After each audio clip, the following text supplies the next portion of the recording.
SC commission ఏర్పాటు చేసి దళితుల అభివృద్ధి సంక్షేమంతో పాటు వారి రక్షణ బాధ్యతలు కూడా ఈ ప్రభుత్వమే తీసుకోవాలని ఆ రోజు జస్టిస్ పున్నయ్య గారిని మొట్టమొదటి చైర్మన్గా నియమించడం జరిగింది. అక్కడ నుండి ఏ ప్రభుత్వం వచ్చినా సరే దళితుల అభివృద్ధే కాదు వారి రక్షణ కూడా ప్రభుత్వం బాధ్యత అని తెలిసి వాళ్ళందరినీ కూడా చైర్మన్గా నియమిస్తూ వస్తూ ఉన్నటువంటి క్రమంలో మొట్టమొదటిసారి, ఎందుకంటే అంతకుముందు ఎప్పుడూ కూడా నాన్ పొలిటికల్ వాళ్ళు ఉండేవాళ్ళు, ఈసారి మొట్టమొదటిసారి జాతీయ ప్రధాన కార్యదర్శిగా బాధ్యతలు అప్పచెప్పిన నాకు తిరిగి ఈ కమిషన్ బాధ్యతలు కూడా అప్పచెప్పడం అనేది నాకు పెద్ద బరువుగాను బాధ్యతగాను నేను భావిస్తూ ఉన్నా. ఎందుకంటే ఈ రాష్ట్రంలో వివక్షత లేని సమాజం అనేది స్థాపించబడాలి.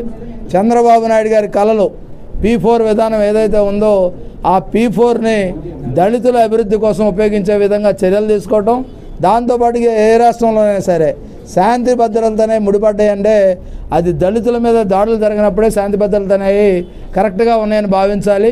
ఎందుకంటే మనం అందరం చూసాం, శిరోమండనం కేసులు చూసాం, ఏదైతే ఎమ్మెల్సీ లాంటి వాళ్ళు కూడా హత్య చేసి జైలుకు వెళ్ళినటువంటి పరిస్థితులు చూసాం, దాంతోపాటుగా రాళ్లదాడులు చూసాం, భూ ఆక్రమణలు చూసాం, కబ్జాలు చూసాం. వీటన్నిటిని నియంత్రించడం అనేది ఇప్పుడు నా ముందున్నటువంటి పెద్ద సవాల్. తప్పకుండా చంద్రబాబు నాయుడు గారి కోరిక మేరకు, చంద్రబాబు నాయుడు గారి ఆకాంక్ష మేరకు ఆయన ఇచ్చినటువంటి టాస్క్ని పరిపూర్ణంగా పూర్తి చేయటం, ఈ రాష్ట్రంలో దళితుల అభ్యున్నతి వారి రక్షణ ద్వారా వారి అభివృద్ధి ద్వారా సాధ్యమవుతుంది. P4 విధానం ద్వారా కూడా దాన్ని అమలు చేసే విధంగా ప్రత్యేకంగా రాష్ట్రం మొత్తం చర్యలు తీసుకుంటాం. ఎక్కడా కూడా ఎటువంటి వివక్షకు తావు లేకుండా చేస్తాం.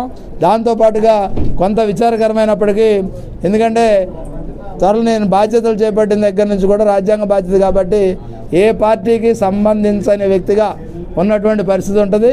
కనుక దయచేసి అందరూ సహకరించండి, ప్రజలను ఎడ్యుకేట్ చేయండి. వివక్ష మనుషులందరూ ఒక్కటే అనే విధంగా అందరిని కూడా తీసుకెళ్ళవలసింది మీ అందరిని కోరుతా ఉన్నా. అందరికీ ప్రత్యేకంగా నమస్కారం.